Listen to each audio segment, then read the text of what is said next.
こからは何色が出てくるかなということで、問題です。何色が出てくるでしょう。メルちゃんどうでしょう。くるくる回ってます。この色はあれですね。はい。緑。正解。緑色が出てきました。じゃあ緑。次は。はい。そうか、緑好きなのね。次何色でしょ何色かな。じゃあね、赤。う。出てくるよ、出てくる。出てきた、出てきた。これは青だね。青でした。青色です。さて次は何色でしょう。次は、お、この色はメルちゃん知ってるよ。はい、何色？この色は正解。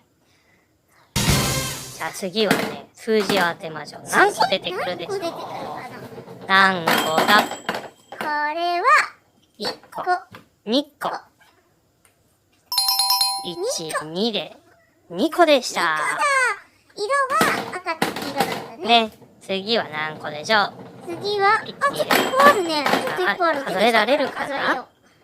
数えられるかな？いくつだ？これは全部で3個。1、2、3で3個です。3個だ。はい、次行くよ。今度は何個でしょう。あれ、なんかいっぱい入った。どんどん入ってあれ、なんか入っていく。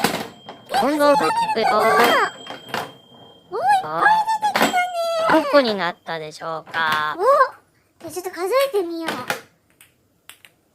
全部で、1、2、1、2、3、4、5個。 5個でした。ね、こうやって面白いね。勉強しながら遊べるなんてとっても面白いです。面白いね。ねみんなもやってみてね。バイバーイ。